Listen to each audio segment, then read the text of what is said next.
Les Insupportibles sur RCV à Lille 99 FM ou www.rcv-lille.com ou sur vos apps iPhone ou Android, vos apps gratuites. Nous sommes ensemble jusqu'à 20h30 et on écoute tout de suite Audrey Vernon. La comédienne Audrey Vernon qui nous a accordé une interview à l'occasion de sa venue à Villeneuve d'Ascq les 28 et 29 mars où elle jouait tout d'abord Marx et Jenny et puis le lendemain comment épouser un milliardaire.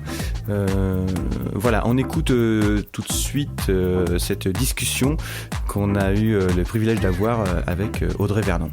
On joue sur scène Marx et Jenny, donc il y a One Marx Show et d'une part, et Comment épouser un milliardaire, qui est le premier spectacle économique d'autre part. Est-ce que c'est le sujet de l'économie qui vous a amené à Marx, ou est-ce que c'est Marx qui vous a amené sur le terrain de l'économie?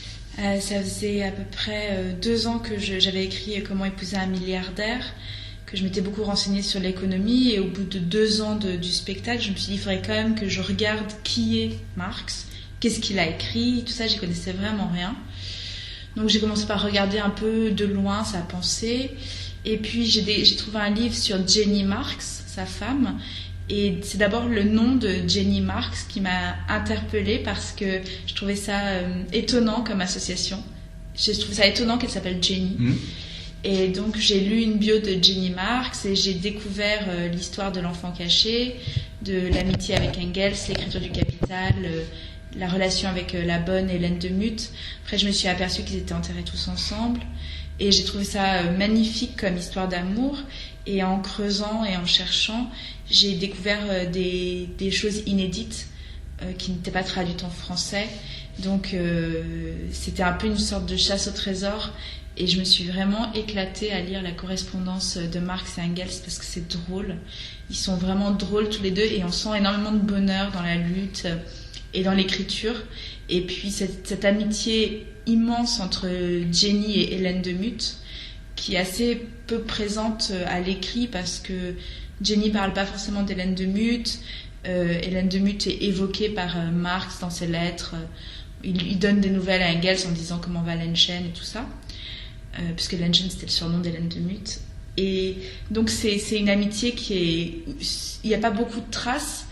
Il y en a quand même quelques-unes, mais surtout la plus grande trace, c'est quand même le fait que Marx ait eu un enfant avec elle, que Jenny ait souhaité malgré tout que Hélène de Muth soit enterrée avec Marx et elle. Ce qui est quand même une preuve d'une immense amitié entre ces deux femmes. Alors cette correspondance, elle existe, elle est traduite ou bien Alors il y a une partie qui est traduite dans les éditions sociales, mais c'est pas l'intégralité. L'intégralité, elle est en anglais, enfin puisqu'elle est écrite en allemand, mais l'intégralité de l'œuvre de Marx et Engels est traduite en anglais. Donc quand je trouvais pas les lettres en français, j'allais les chercher en anglais. Et puis il y en a beaucoup que j'ai retraduites parce que les éditions sociales ont un peu traduit à leur sauce. Ils ont pas traduit de façon littérale. Et c'est dommage parce que par exemple Jenny appelle Karl au début mon sanglier sauvage. Et dans les éditions sociales, ils avaient changé, ils avaient mis mon bichon.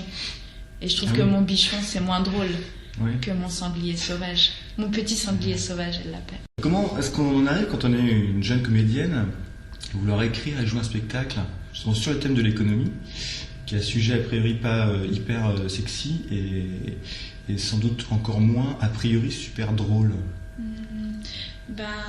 Quand je faisais mes études de théâtre, mes profs de théâtre m'ont toujours dit on monte pas sur scène pour ne rien dire. On monte pas sur scène juste pour se montrer, pour se faire voir et tout ça. Il faut vraiment avoir un propos pour avoir le droit de mobiliser 1 heure, 1 heure et demie de parole publique. Ça faisait longtemps que j'avais envie de parler du thème des inégalités et de l'explosion du décalage entre les riches et les pauvres. Qu'est-ce que c'est que cette injustice de naître du bon côté de l'humanité ? Parce que quand on regarde les statistiques mondiales, la moitié de la population mondiale vit avec moins de $2 par jour. 80% des personnes qui vivent en ville vivent dans des bidonvilles. Donc ma situation à moi, femme occidentale, qui vit en ville, pas dans un bidonville et tout, est hyper minoritaire. Et donc ça m'intéressait de creuser ce thème-là. Et ma situation à moi de plutôt favorisée est déjà minoritaire, mais quand on prend les 1426 qui possèdent 40% de la richesse mondiale, alors eux, c'est carrément... Ils ont réussi à s'accaparer la majorité de la richesse publique. Et j'en suis venue à me demander comment ces 1426 personnes étaient. Et ce qui est intéressant, c'est que derrière, quand on les voit de façon... C'est des milliardaires, on les voit de façon abstraite. C'est un peu... c'est des riches et tout. Mais quand on travaille sur eux, ils ont chacun une personnalité. Ils sont tous devenus riches de façon différente. Ils sont beaucoup devenus riches grâce à nous, parce que quand on voit par exemple Amancio Ortega, le propriétaire de Zara, c'est la plus belle progression de l'année. Il est 3e sur 7 milliards d'êtres humains, et cette richesse, c'est à nous tous qu'il la doit, puisque tout le monde va chez Zara, et donc il pourrait nous remercier un peu, quoi. On continue à écouter Audrey Vernon qui répondait à nos questions. Vous vous documentez de quelle façon? Enfin, il y a cette fameuse liste de forts que apparemment vous connaissez un petit peu par cœur. J'ai vu le teaser là, qui était vraiment très très drôle. Donc voilà, vous lisez des livres spécifiques, des journaux particuliers. Oui, j'ai longtemps lu. Je lis toujours Challenge, qui est une très bonne source d'information, étonnamment plus intéressante que des journaux de gauche, qui ne citent pas les chiffres, qui n'utilisent pas les armes qui sont en leur possession, alors que dans Challenge, on trouve 95% de la population mondiale n'a jamais pris l'avion. Donc c'est des chiffres qui sont toujours très intéressants. Ils ont un vrai... Enfin, ça parle énormément d'économie, ça parle énormément des usines et tout ça. Donc c'est intéressant. J'ai beaucoup lu aussi des documents très spécifiques, par exemple sur Bill Gates, sur Steve Jobs, sur Mark Zuckerberg, comment ils ont fait cette fortune. Donc j'ai à la fois lu des livres très techniques, et puis Challenge, et puis Alternative économique aussi. Super bien. Oui, qui est très bien. Mais qui pour le coup est plutôt situé à gauche. Oui, mais ce qui est intéressant, c'est que Challenge et Alternative économique sont assez proches. Peut-être pas dans le point de vue, mais en tout cas dans les chiffres et dans constat, le... Oui, ils ont un constat très proche. Qu'est-ce que le personnage de Comment épouser un milliardaire a en commun avec vous? Parce que quand on vous écoute en interview, on a l'impression que votre opinion sur l'économie est très anticapitaliste. Donc voilà, est-ce qu'il y a beaucoup de vous dans ce personnage Disons que le personnage, c'est une comédienne qui arrête son métier parce qu'elle décide d'épouser un milliardaire, et donc elle est très clairement vénale, et elle n'a pas du tout de jugement moral sur les milliardaires. Son mari, c'est sa 33e fortune mondiale, il fabrique de l'argent avec de l'argent, il est extrêmement dur vis-à-vis des pauvres, mais pas dur de façon moqueuse. Il est juste comme ils sont, c'est-à-dire faut bien des pauvres pour travailler, consommer et payer des impôts. Il n'y a pas de haine du milliardaire vis-à-vis des pauvres, mais c'est juste, il leur dit ils sont pas malins, ils n'ont pas compris le capitalisme, personne ne les empêche de comprendre, tant pis. Mais et donc elle est très très vénale, mais sans jugement moral sur sa propre vénalité. Elle culpabilise pas, ou elle fait juste ce que la société lui dit de faire, c'est-à-dire que la société actuellement a quand même des injonctions à c'est bien d'être riche. On n'est pas du tout comme je lisais une pièce de Pagnol il y a pas très longtemps, Topaz, je crois. Et c'est amusant parce qu'il y a vraiment, la pauvreté est érigée en vertu, et aujourd'hui pas du tout. C'est-à-dire que personne, c'est Michael Vendetta qui disait ça. Il disait c'est pas moi qui suis vénal, c'est l'époque qui l'est. La vénalité est une mauvaise valeur, mais c'est la valeur de l'époque. C'est dingue, tu dis ça. Mais je trouve que c'est très vrai. C'est-à-dire que, et c'est ce personnage, mon personnage du spectacle, il y a une sorte de Michael Vendetta un peu, c'est-à-dire que elle dit c'est vous qui m'avez faite comme ça. Moi, peut-être, si la société avait été différente, j'aurais pas été vénale, j'aurais pas voulu épouser un milliardaire, mais elle est vraiment l'incarnation de ce qu'on peut devenir dans cette époque. Mais d'ailleurs, quand on voit les héroïnes de télé-réalité ou même en Chine, il y a des écoles qui apprennent à devenir... il y a des écoles qui s'appellent Comment épouser un milliardaire. D'accord. Pour de vrai. Ah, vraiment? Ouais. C'est qu'elles apprennent à se maquiller, elles apprennent les langues, et puis elles apprennent à faire du pole dance, à faire du striptease, enfin. Mais c'est vraiment comme mon spectacle. D'accord. Donc, il faut voir aussi que la majorité de la population mondiale fait encore aujourd'hui des mariages de raison. Et pour eux, c'est pas du tout condamnable. Ouais. Donc voilà, mon personnage, elle décide de faire un mariage de raison et elle se pose pas plus de questions que ça. Vous, vos idées, vos opinions sur l'économie nourrissent finalement ce personnage? Ah oui, ben ça a nourri parce qu'elle dit tout ce que je dis, mais sans apporter de jugement de valeur. Ouais. Elle dit pas c'est mal, elle dit ah ben c'est comme ça. Par exemple, il y a cette théorie qui s'appelle la théorie du trickle down. C'est la théorie du ruissellement, c'est une théorie économique qui dit que quand les riches s'enrichissent, c'est bon pour les pauvres. Ah oui. Ça les éclabousse. Donc voilà, elle le dit très naturellement. J'ai compris, le politique ne peut rien, ou en tous les cas pas grand-chose face au pouvoir économique.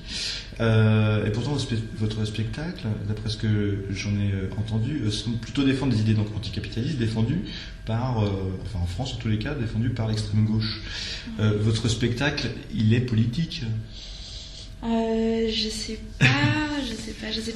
À partir du moment où personnages comme Mélenchon appellent à voter François Hollande, pour moi ça veut dire quoi? Enfin, je comprends pas bien ce qu'ils veulent. Tous ces personnages politiques ont l'air quand même extrêmement préoccupés par leur propre réussite, leur propre élection, et c'est formidable. Mais je comprends pas ce qu'ils veulent faire. Et quant aux autres, quand on voit François Hollande, on s'aperçoit que il est tellement au service des milliardaires. Je sais pas s'il en est conscient, mais j'espère pour lui quand même qu'il en est conscient. Mais c'est intéressant de voir à quel point enfin, c'est énorme d'être président de la République française. Il pourrait faire tellement de cool trucs et il fait rien. Et donc mais je suis très contente de cette époque. Je trouve ça fascinant ce qui se passe à Chypre, en Espagne, en Grèce. C'est bien parce que je suis contente que ce soit aussi extrême, ce racket des peuples, parce que je pense que le retour va être aussi fort. J'espère qu'on va arriver à être aussi fort que... Parce que pour l'instant, on se laisse faire, on se laisse racketter en disant « Ah bah oui, c'est notre faute, on a fait une grosse bêtise, on s'est endetté, alors qu'on n'y est absolument pour rien. Et c'est amusant de voir que les hommes politiques, d'un côté, ils disent on va se mobiliser contre le chômage, et de l'autre, ils font une énorme cure d'austérité en coupant les postes et tout ça. Ça veut rien dire, leur politique. J'adore. D'ailleurs, la une du Monde diplomatique de ce mois-ci, c'est un an de président socialiste, le social-défaitisme. Je trouvais ça... j'ai pas lu l'article encore, mais je trouve le titre plutôt juste. Ouais. Enfin, c'est ce qui, j'ai fait une émission chez TADI 2 jours après l'élection de Hollande, dans laquelle j'ai dit qu'il pourrait rien faire. Mais je pensais pas à ce point. Sincèrement, je pensais pas. Non. Je pensais quand même un minimum, quoi. Mais quand je suis allée à Florange et que j'ai visité Léo Fourneau, et qu'on voit que François Hollande n'a même pas eu le courage de rentrer parce que c'est une propriété privée qui appartient à Mittal, qu'est-ce qu'il en a à foutre que ça appartienne à Mittal? Qui rentre, quoi. Enfin, je comprends pas tout. En fait, ils sont fabriqués des lois, les hommes politiques, pour justifier le pouvoir économique, et ils obéissent à ces lois qui sont fabriquées eux-mêmes. Enfin, c'est absurde. Justement, chez TADI, c'est troublant. Je vous ai vu au moins 2 fois, donc dans l'émission qui s'appelle Ce soir ou jamais. Vous arrivez, en tous les cas, à mon point de vue, à déstabiliser quelqu'un comme Edoui Plenel, ou bien l'ex-patron de Presse Ministère, qui est le frère du ministre, Kosciusko Morizet. Alors c'est assez troublant parce qu'on a un sentiment qui vous prenait de haut au départ, et surtout qu'ils n'étaient pas habitués à entendre un discours tel que le vôtre, c'est-à-dire argumenté et en même temps fort comme ça, qui est dit avec force. Quel constat vous tirez de ces confrontations?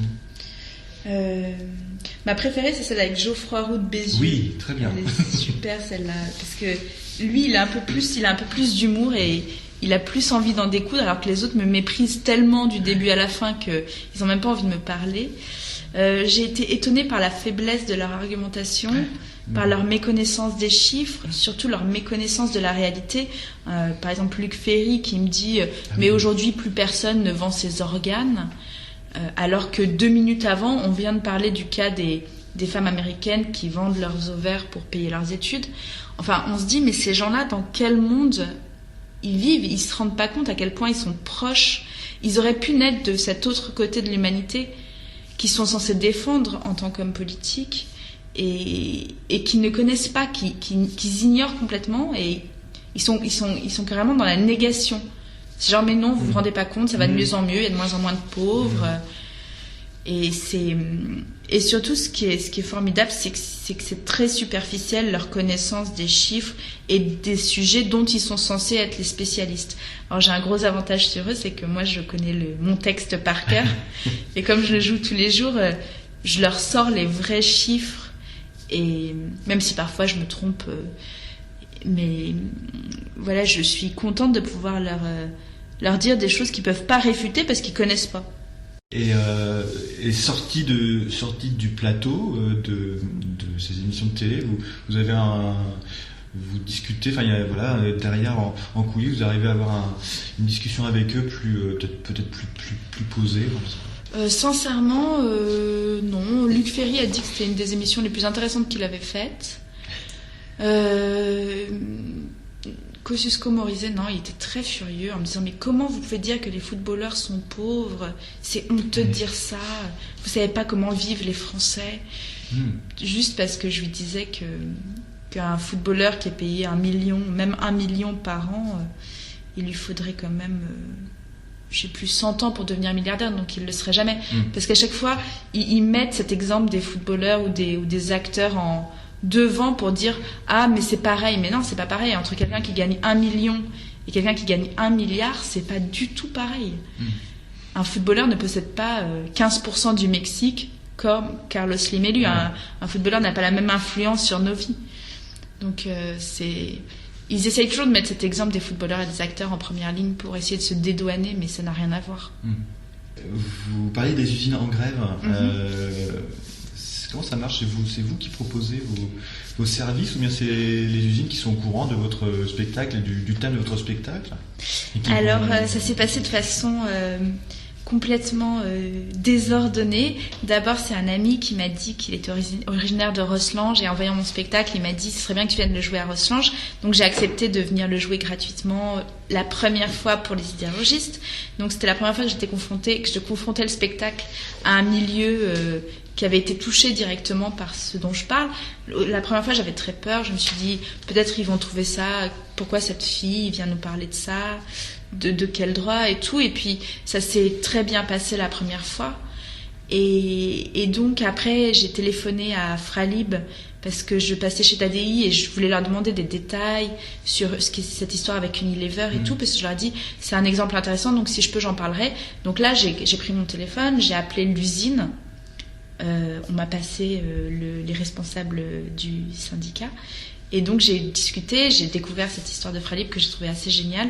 C'était au tout début de la lutte, et puis après je suis passée chez Tali, j'ai parlé d'eux, je les ai rappelés pour leur dire, et puis là ils m'ont dit ah mais ce serait bien, non je crois que c'est moi d'ailleurs qui leur ai dit, si vous voulez je viendrai jouer pour vous. Et donc on a organisé une représentation, puis après une deuxième, et après les Conti, c'est eux qui, comme ils sont proches des Fralib et qu'ils ont vu que je jouais à Avignon, leur usine était juste à côté, ils m'ont dit « Ah, tu peux pas venir jouer ?» Et donc j'avais un jour de relâche, et je suis venue faire Marx et Jenny ce jour-là dans l'usine. Et puis là, je vais jouer pour Petroplus dimanche. Donc en fait, c'est c'est moi qui propose de venir jouer. Et puis parfois il y a des gens qui entendent parler, donc qui me disent ah, est-ce que vous viendrez pas jouer? Et c'est vrai que c'est super déjà de découvrir comment sont fabriqués les produits qu'on consomme au quotidien. Donc c'est super intéressant. Par exemple, je savais pas, mais Lipton, pour accroître les marges, a remplacé l'arôme naturel dans le thé par de l'arôme chimique. Et j'ai vu les bidons, et sur les bidons il y a un poisson mort et un arbre qui perd ses feuilles. Donc et les ouvriers de Fralib ne voulaient pas de cette transformation. Ils ont gardé l'atelier d'aromatisation naturelle, et quand ils récupéreront leur usine, ils feront de l'arôme naturel. Donc on s'aperçoit que le capitalisme, contrairement aux ouvriers, pour accroître les marges, ils sont prêts à empoisonner les gens. Donc c'est intéressant. Et puis je trouve ça très intéressant aussi de voir comment ça fonctionne une usine, parce que finalement on est confronté tous les jours à sans s'en apercevoir, dès qu'on achète une bouteille d'eau, dès qu'on prend une voiture, enfin on est tout le temps en contact avec les objets qui ont été fabriqués par eux, et c'est des gens qu'on connaît pas du tout finalement. Les médias ont essayé de nous couper en les faisant, quand on les voit toujours dans les médias, ils sont toujours devant des grilles en train de crier, et on les voit jamais normalement. Et moi j'ai découvert en passant du temps avec eux des gens déjà qui ont un courage et une force surhumaine, parce que se battre à 100 contre une multinationale, faut être très très fort. Ensuite, contrairement aux hommes politiques que j'ai croisés sur les plateaux de télé, ils ont une argumentation super bonne. C'est beau, les discours qu'ils font, c'est magnifique. Et puis il y a aussi une joie de vivre, une chaleur. Enfin, c'est vraiment la fête, quoi. Dans les usines en lutte, c'est la fête. Donc mon conseil, dès qu'il y a une usine occupée à côté de chez vous, allez-y, parce que c'est vraiment génial. On continue à discuter avec la comédienne Audrey Vernon, qui joue Marx et Jenny, et comment épouser un milliardaire. Alors, question piège. Vous tombez amoureuse d'une personne, et un peu légère, j'avoue.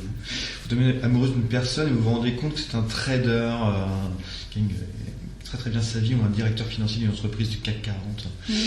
C'est quoi, l'amour ou vos convictions? C'est horrible.